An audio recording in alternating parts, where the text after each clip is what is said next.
नमस्कार दोस्तों, स्वागत है आप सभी का स्वराज क्लासेस में। तो आज है Q&A और मैथ्स के बारे में हम थोड़ा सा जानने वाले हैं। कुछ लोगों के काफ़ी डाउट्स आ रहे थे कि मैथ्स कहाँ से पढ़ें, कैसा पढ़ें और क्या क्या मतलब स्टार्टिंग कहाँ से करें, क्या है, ये सारी चीज़ें डाउट्स थे। तो उन सारी चीज़ों को आज हम कंप्लीट करने वाले हैं, कवर करने वाले हैं। यस, हम वेरी मुझे काफ़ी लगाव है अपनी दाढ़ी से, तो बीच में टच करता रहता हूँ, ठीक है। So please ignore this.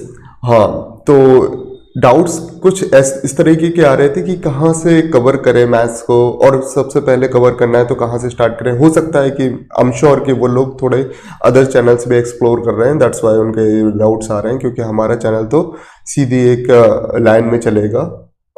तो हाँ, अगर कहीं बाहर से पढ़ना हुआ करे या कुछ और भी हो सकता है, किसी बुक्स को फॉलो कर रहे हो तो कैसे करें। तो फर्स्ट ऑफ ऑल आपको क्या करना है, सबसे पहला बेसिक डाउट्स आता है कि मैथ्स के पार्ट्स क्या है। तो मैथ्स आपको एग्जाम्स में दो पार्ट्स में डिवाइड कर रहे हैं। फर्स्ट है अर्थमेटिक और दूसरा है एडवांस मैथ।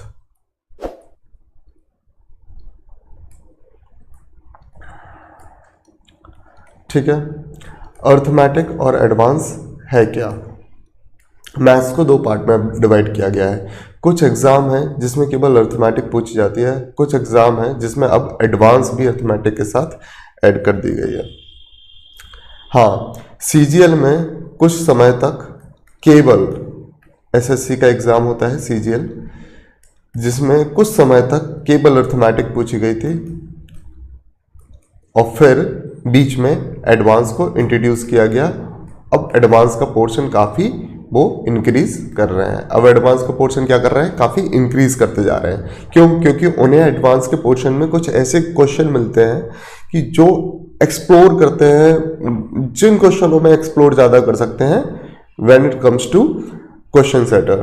अब वो क्वेश्चन सेटर क्या कर सकता है, किसी भी एक क्वेश्चन। अब देखो, अर्थमेटिक में क्या रहता है, एक सेट पैटर्न रहता है कि इसमें आप इसी पैटर्न के अंदर आप क्वेश्चन को क्रिएट कर सकते हैं। ठीक है, एक सेट पैटर्न रहता है, काफ़ी हद तक एक सेट पैटर्न बन जाता है। ठीक है, अब जैसे आप किसी एग्जाम्स में देखोगे, आप 5-6 क्वेश्चन उठा लो किसी भी अलग अलग एग्जाम्स का, ठीक है, और एक ही टॉपिक को उठाओगे तो मोर और लेस वो टाइप उसका सेम दिखेगा। ठीक है, लेकिन एडवांस में क्या हो सकता है, एडवांस में एक्सप्लोर करने के लिए ज़्यादा रहता है कि भाई यहाँ से भी दे सकते हैं, वहाँ से भी दे सकते हैं, तो एडवांस को भी कवर करना काफ़ी इंपॉर्टेंट हो जाता है। फिलहाल में हम अर्थमेटिक के बारे में बात करेंगे और फिर आगे चलकर हम एडवांस के बारे में भी बात करेंगे। अभी आज की वीडियो किसके बारे में है, टुडेज वीडियो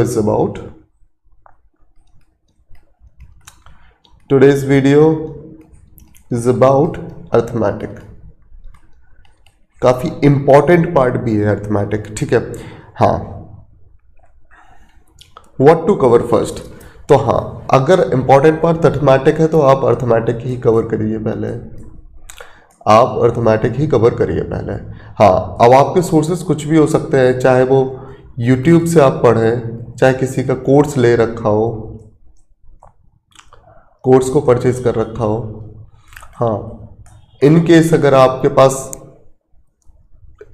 थोड़ा फाइनेंशियल प्रॉब्लम है, फाइनेंशियल प्रॉब्लम के चलते, देखो मुझे पता है कि स्टूडेंट्स फाइनेंशियल प्रॉब्लम को बहुत ज़्यादा झेल सकते हैं। ठीक है, ज़रूरी नहीं है कि हर परिवार में इतनी सामर्थ्य हो कि बच्चों को अपने पढ़ा सके और अच्छे से अच्छी फीस भर सके, नहीं होता, लेकिन वो चाहते ज़रूर है, उनके अंदर जिज्ञासा ज़रूर रहती है, उनके अंदर बहुत ज़्यादा एंथुसियाज्म बहुत रहता है। ठीक है, पेरेंट्स के अंदर भी, बच्चों के अंदर भी, कि बट क्या करें, वो फाइनेंशियल प्रॉब्लम के चलते वो काम नहीं कर पाते हैं। इसके लिए यूट्यूब पे लोगों ने काफ़ी अच्छी सीरीज़ जो निकाल रखी हैं, उनको फॉलो करें आप लोग। ठीक है, और अगर आप इन केस अगर आपको सोच रहे हैं कि क्या करें, कहाँ से पढ़ें, तो आप स्वराज क्लासेस हमारे इस चैनल को ज़रूर चेकआउट कर लें। हाँ, हमारे चैनल पे क्या मिल रहा है, सबसे पहले सीजीएल। देखो, अभी जिसको ये डाउट आ रहा है तो आई एम श्योर कि वो सीजीएल 25 के लिए ही टारगेट कर रहे होंगे, या सीएचएसएल 25 या एसएससी के कोई भी एग्जामिनेशन के लिए 25 के लिए ही टारगेट कर रहे हो। एसएससी को छोड़ के भी अदर एग्जाम्स के लिए भी 25 के लिए ही टारगेट कर रहे होंगे, क्योंकि 24 में मोर और लेस एग्जाम होने ही वाले हैं। तो अब ये इन बातों का कोई समय रह नहीं गया।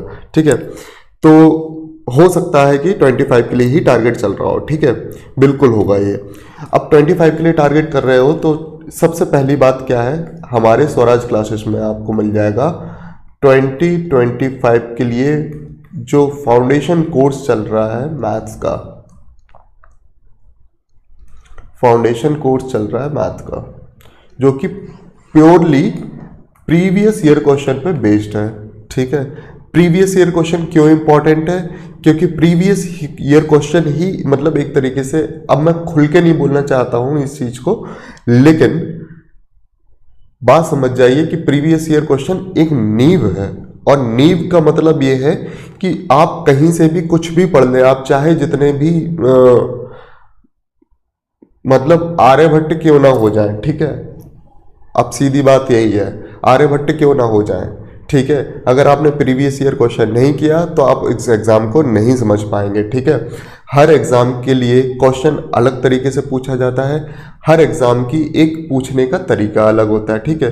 उस एग्जाम में क्या तरीका है वो आपको प्रीवियस ईयर क्वेश्चन से पता चलेगा, और प्रीवियस ईयर क्वेश्चन लगाते रहेंगे तो इससे आपका क्या होता है, एक बेसिक इतना ज़्यादा स्ट्रांग हो जाता है कि आपको फिर उस एग्जाम में कभी डर नहीं लगता है, ठीक है। आप उस एग्जाम में पहुंचेंगे भी, उसके मॉक्स भी लगा रहे होंगे ना, तो आपको ये लगेगा कि हाँ ये तो मुझे क्लियर है, ठीक है, इन सब चीज़ों में मुझे डाउट नहीं है, ठीक है। अब और दूसरी बात क्या है, एड ऑन क्या चल रहा है इसके साथ, हाँ 2025 के लिए मैथ्स का फाउंडेशन कोर्स तो चल ही रहा है, साथ में रीजनिंग का कोर्स भी चल रहा है, ठीक है। और आपके एग्जाम के काफी पहले ये कोर्स कंप्लीट हो जाएगा, ठीक है, लगभग 4 से 5 मंथ्स पहले ही कंप्लीट हो जाएगा। 4 से 5 महीने पहले का कंप्लीट होने का मतलब क्या है, आप बेटर रिवाइज कर पाएंगे, ठीक है, और मॉक्स अच्छे से दे पाएंगे, आप मॉक्स बहुत अच्छे से दे पाएंगे, ठीक है। और अगर आप इस कोर्स को फॉलो नहीं करना चाहते हैं, आप चाहते हैं कि कोई और कोर्स को फॉलो करें, तो हाँ, तो आपके लिए सबसे इंपॉर्टेंट चीज क्या है, आप सही रहेगा कि ये 4 से 5 महीने का आप थोड़ा सा पहले ही कंप्लीट कर लें कोर्स को, क्योंकि 4 से 5 महीने पहले कंप्लीट करने का मतलब ये है कि ये सारी चीज़ें आप कंप्लीट कर पाओगे, जो कि होती है मॉक्स और रिवीजन। मॉक और रिवीजन बहुत ज़्यादा इंपॉर्टेंट है आपके एग्जाम के लिए। मॉक और रिवीजन के अलावा या कोई भी एग्जाम, आप कितनी भी ज्ञान ले लो, आप नहीं निकाल पाएंगे। इस बात को आज मैं लिख के दे दूंगा यहाँ पे कि आप कोई भी एग्जाम निकाल नहीं सकते अगर आपको मॉक नहीं दिए हैं और आपने अच्छे से रिवाइज नहीं किया है, ठीक है। मॉक्स में प्रीवियस ईयर क्वेश्चंस बहुत इंपॉर्टेंट रोल प्ले करते हैं। अगर आप मॉक्स लगा रहे हैं तो आप प्रीवियस ईयर क्वेश्चन के जो प्रीवियस ईयर सेट होते हैं वो अगर आप लगा लेते हैं तो जिंदाबाद है फिर, ठीक है। अब अर्थमेटिक में कहाँ से स्टार्ट करें, तो सबसे पहले परसेंटेज स्टार्ट करेंगे। उसका एक बहुत बड़ा रीज़न आ जाता है क्योंकि परसेंटेज से आप स्टार्ट करोगे तो आपको कुछ टेक्निक्स होती हैं, कुछ मेथड्स होते हैं, टेक्निक्स होती है और मेथड्स होते हैं, उनसे आप काफ़ी फैमिलियर हो जाते हो, ठीक है। और एक क्वेश्चन का सेट पैटर्न रहता है, ठीक है। जैसे 25% से कोई चीज़ बढ़ जाती है तो आपको पता भी तो रहेगा 25% बढ़ने का मतलब क्या होता है। इसका मतलब है 1/4 से बढ़ गया, इसका मतलब 5/4 हो गया। ये चीज़ आपको कब पता चलेगी, जब आप परसेंटेज अच्छे से पढ़ लोगे, ठीक है। अगर आप परसेंटेज नहीं पढ़ पाओगे तो आप रेशियो एंड प्रोपोर्शन, अब देखो ये है क्या, ये रेशियो ही तो खोल दिया आपने, ये फ्रैक्शन में अब कवर कर दिए किसी चीज को, तो 5/4, इसका मतलब क्या है, ये 125 है और ये 100 है। और 125 और 100 को अगर 25 से डिवाइड करोगे, 25 4 जा 100, 25 5 जा, तो 4/5, ये क्या है, रेशियो है। तो ये किससे आ रहा है, ये इसी से तो आ रहा है। तो परसेंटेज आपको बहुत अच्छे से कवर करना होगा। फिर रेशियो एंड प्रोपोर्शन आप कवर करेंगे, फिर इसके बाद एवरेज कवर करेंगे। एवरेज फिर इसके बाद क्यों कवर करेंगे, क्यों परसेंटेज जरूरी है, अब आ जाइए इस बात पे। कुछ इंपॉर्टेंट टेक्निक्स होती हैं, जैसे वेटेड एवरेज होता है, ठीक है, मिनिमम टेक्निक होता है, टोटल मेथड होता है। ये किस में आ जाता है, ये सब परसेंटेज में आप सीख चुके होते हैं। फिर एवरेज में आपको इस चीज को केवल अप्लाई करना होता है, एवरेज में आपको क्या करना होता है, इस चीज को अप्लाई करना होता है। फिर मिक्सचर एंड एलिगेशन या टाइम एंड वर्क आपके ऊपर है, डिपेंड करता है। आप अगर मिक्सचर एंड एलिगेशन पढ़ना चाहते हैं तो मिक्सचर एंड एलिगेशन पढ़ लीजिए, टाइम एंड वर्क पढ़ना चाहते हैं तो टाइम एंड वर्क पढ़ सकता है। But percentage, ratio and proportion और एवरेज ये सबसे पहले कर लेना तीनों, पहले परसेंटेज, फिर रेशियो एंड प्रोपोर्शन, फिर एवरेज, ठीक है। फिर मिक्सचर एंड एलिगेशन कर सकते हैं या टाइम एंड वर्क, आपके ऊपर है, ठीक है। फिर time speed and distance, time speed and distance इसी में आ जाता है आपका। इसी के बाद आ जाएगा आपका रेस भी आ जाएगा, ट्रेन वाला भी आ जाएगा सेक्शन, ये आप पे डिपेंड करता है, ठीक है। टाइम स्पीड एंड डिस्टेंस से vote and stream, CI and SI, इसके तो क्वेश्चन सीधे सीधे रखे ही मिलते हैं अच्छे से। कोई भी एग्जाम उठाओ SI CI का क्वेश्चन सीधा देगा वो, कहीं कुछ रुकेगा भी नहीं, ठीक है। फिर profit and loss, most important concept profit and loss, और फिर सिंप्लीफिकेशन, ठीक है, सिंप्लीफिकेशन। अच्छा, सबसे इंपॉर्टेंट चीज क्या है इसमें, सबसे इंपॉर्टेंट चीज है परसेंटेज। अगर आप मुझसे पूछो कि आप सबसे पहले क्या पढ़ो, परसेंटेज, आंख बंद करके परसेंटेज चालू करो और परसेंटेज से ही पढ़ना स्टार्ट करो, क्योंकि मैं भी अपनी सीरीज में परसेंटेज ही पढ़ा रहा हूं। इसका बहुत बड़ा रीजन है परसेंटेज पढ़ने का, ठीक है। सबसे पहले परसेंटेज पढ़िए, ठीक है। लोग कहते हैं सिंप्लीफिकेशन कुछ भी पढ़ें, ये पढ़ें वो पढ़ें, सब बकवास है। परसेंटेज पढ़ो, बहुत अच्छी चीज है, ठीक है। इंपॉर्टेंस आपको कब समझ में आएगा, जब आप पूरा पढ़ चुके होंगे, तब आपको पता चलेगा कि हाँ परसेंटेज पढ़ना क्यों इंपॉर्टेंट था, ठीक है। हाँ, हाउ टू रिवाइज, अब कैसे रिवाइज करें, ये सबसे इंपॉर्टेंट चीज है। देखो, पढ़ लिया, हम बहुत ज्यादा होशियार बन गए, ठीक है। पढ़ने से आपके काम कंप्लीट नहीं होंगे। पढ़ना तो एक मतलब 1/4 काम है, 1/4 काम है। किसी भी CGL को एग्जाम को, किसी भी CGL को निकालना या कोई भी SSC के एग्जाम को निकालना, उसका मतलब पढ़ना क्या है, 1/4 काम है। बकाया 3 काम क्या है, ये तो हो गई स्टडी, ठीक है। बकाया 3 काम और बचते हैं, उसमें से सबसे इंपॉर्टेंट काम है रिवीजन, ठीक है। ये सबसे इंपॉर्टेंट काम है, मोस्ट इंपॉर्टेंट। अच्छा, मोस्ट इंपॉर्टेंट क्यों है, फिर से बात करते हैं, इस पे भी बात करेंगे। पहले अगला देख लेते हैं। रिवीजन के बाद क्या हो जाएंगे, रिवीजन के बाद हो जाता है, क्या होता है, सारा पूरे स्टडी में आपके बाद रिवीजन कर रहे हो, आप जो स्टडी करते जा रहे हो रिवीजन कर रहे हो, इसके बाद क्या होता है, completion of work. Completion of work में क्या हो जाता है आपका, अच्छा आप पढ़ रहे हैं, इंपॉर्टेंट है पढ़ना, लेकिन उससे ज्यादा इंपॉर्टेंट है नोट मेकिंग। नोट मेकिंग, भाई मुझे एक चीज समझाओ, आप अगर आप नोट मेकिंग नहीं करोगे, अगर आप नोट मेकिंग नहीं करोगे तो आप कोई भी, मैं ये बात बता रहा हूं आपको कि 1 महीने आप किसी भी कॉन्सेप्ट को पढ़िए, अगला कॉन्सेप्ट आप पढ़ना चालू करेंगे, पिछला कॉन्सेप्ट बिल्कुल आपका नया हो जाएगा, कि जैसे आप फिर से नया पढ़ रहे हो। उसके लिए आपको क्या, उसे तरोताजा करने के लिए क्या करना पड़ेगा, आपको रिवीजन करोगे। आप रिवीजन किससे करोगे, आप नोट मेकिंग से। नोट मेकिंग यहाँ पे काम में आता है। आप नोट जब तक नहीं बनाओगे, नोट्स जब तक आपके क्लियर नहीं होंगे ना, आप रिवीजन कर ही नहीं सकते। आप किस बेसिस पे रिवीजन करोगे, और नोट्स क्या होता है, वो लिखा हुआ शब्द जो आपको ही समझ में आए, आपकी भाषा में लिखा हुआ है, आपको समझ में आएगा। अब मैं ये बोल रहा हूं, जैसे 25% का अभी मैंने बात करी थी, 25% को क्या लिखते हैं, 25% को 25/100, इसे फ्रैक्शन में कैसे लिखेंगे, 25/100। अब मुझे लिखना है तो मैं क्या करूंगा, परसेंटेज को फ्रैक्शन में चेंज करने के लिए क्या करूंगा, 100 से डिवाइड करूंगा, ठीक है। अब ये मेरा नोट्स हो गया, मुझे ये समझ में आ रहा है, ठीक है, मुझे ये समझ में आ रहा है। तो ये चीज आपको लिखना पड़ेगा ना, कि आपको कैसे समझ में आता। हो सकता है आपको पूरी एक लेंथ में लिखना पड़े, ठीक है, आपको पूरी एक लेंथ में लिखना पड़ सकता है कि परसेंटेज को फ्रैक्शन में कन्वर्ट कर हिंदी में पूरा शब्द शब्द में लिखना हो सकता है, तब आपको समझ में आएगा। अब ये चीज आपको कैसे पता चलेगी, ये तो आप ही को पता है, ठीक है, ये तो मुझे पता नहीं है ना आपके लिए। तो आपके नोट्स क्या है, आपके काम में आएंगे, ठीक है। तो नोट मेकिंग बहुत इंपॉर्टेंट है। नोट मेकिंग के बिना आप पढ़ाई नहीं कर पाएंगे, इस बात को पूरा क्लियर समझ लीजिए, ठीक है। फिर नोट्स को रख के आप क्या करेंगे, रिवीजन करेंगे अपना। नोट्स को प्रीवियस ईयर क्वेश्चंस के बेस्ड बेस पे बनाइए, ठीक है।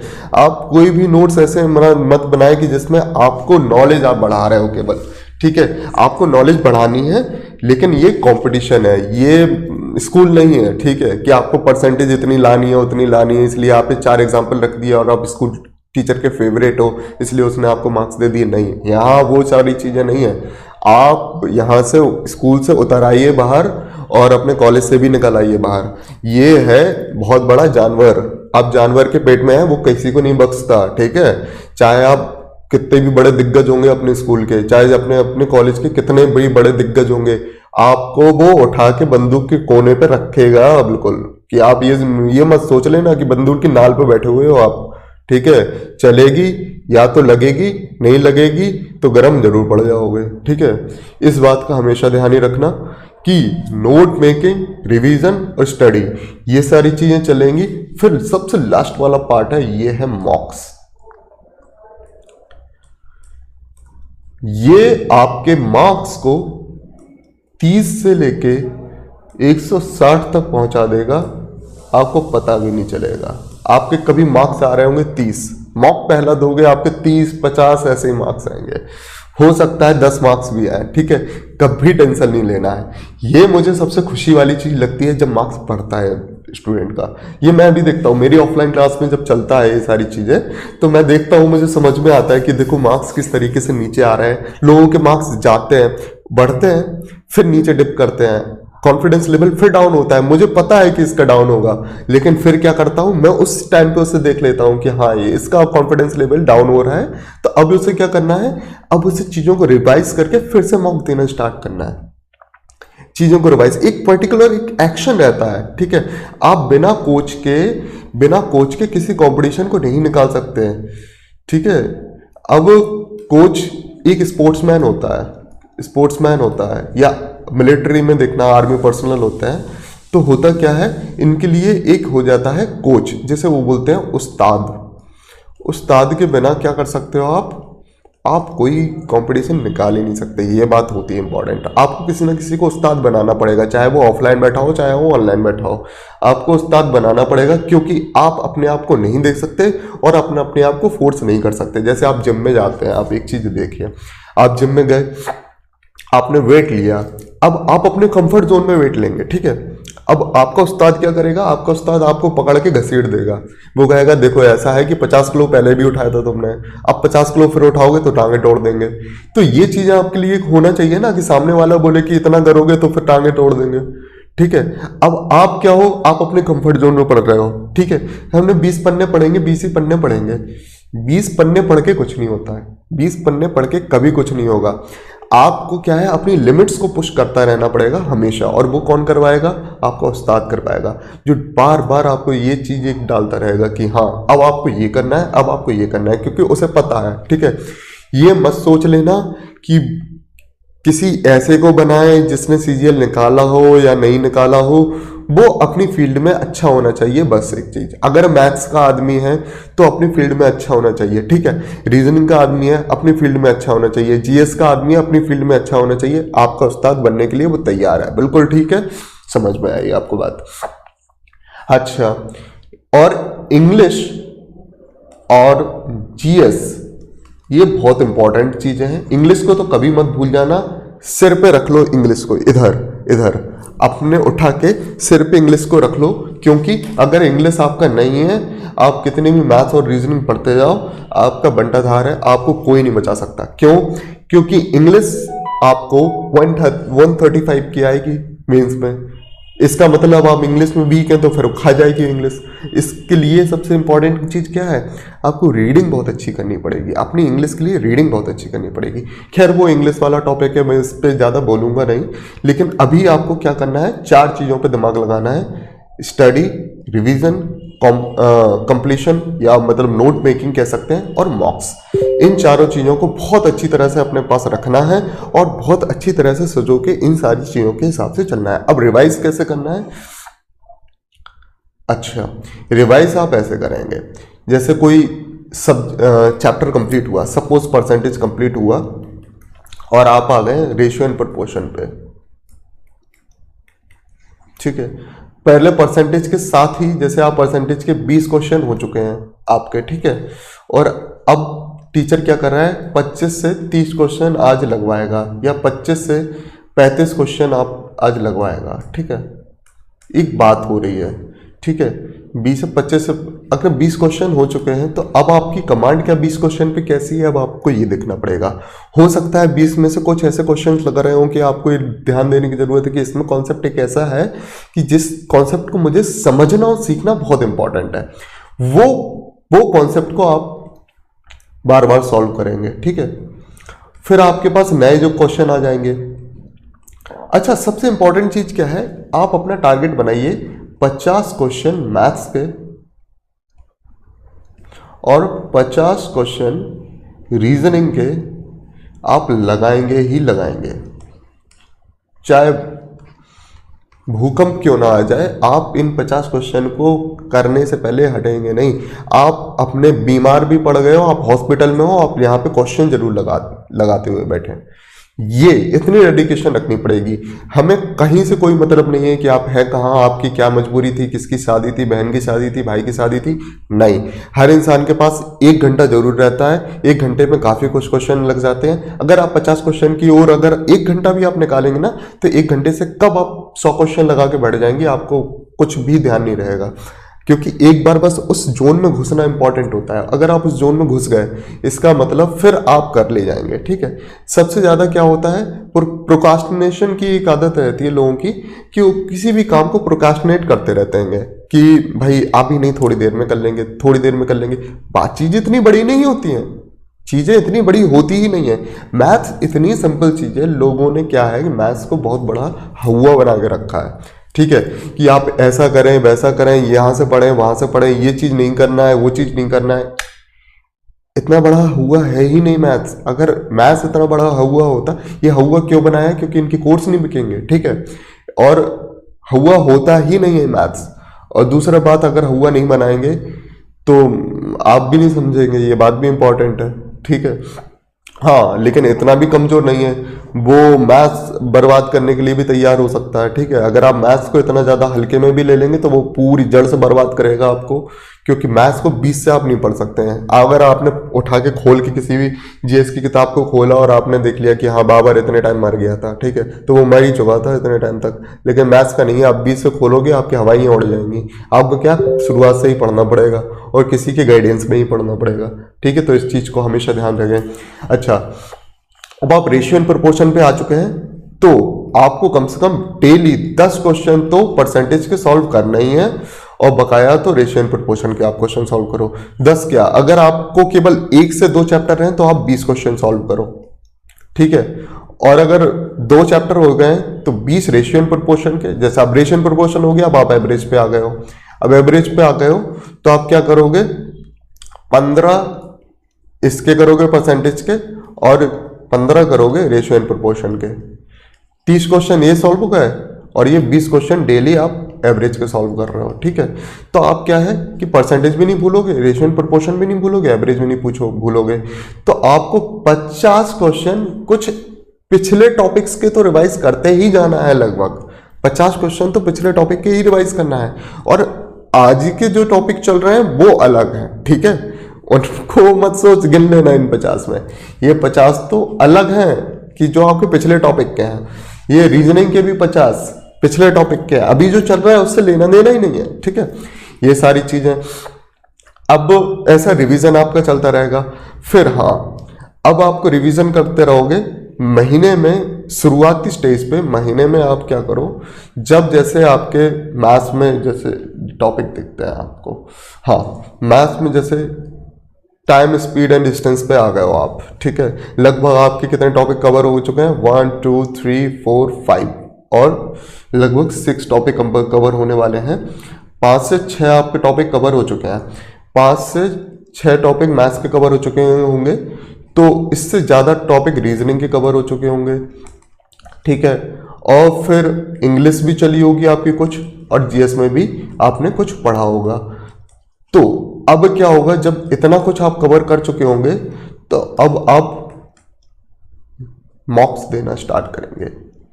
ज़्यादा नहीं, लगभग हफ्ते में 2 तो मॉक्स दे ही दो वीक में। यहां से ही मॉक की कहानी स्टार्ट हो जाएगी। अब वीक में आप 2 मॉक्स देना स्टार्ट करेंगे तो आपको पता चलेगा सेटिंग कैसी है क्वेश्चंस की। अब क्वेश्चन की सेटिंग आपको समझ में आ जाएगी, बस एग्जाम आपका है फिर। ठीक है, बस इसके बाद आप क्या करेंगे, आप चैनल से निकलने से पहले इस चैनल को सबसे पहले सब्सक्राइब कर देंगे। ठीक है, बिना सब्सक्राइब करे जाना मत, हाथ पैर तोड़ दूंगा। ठीक है,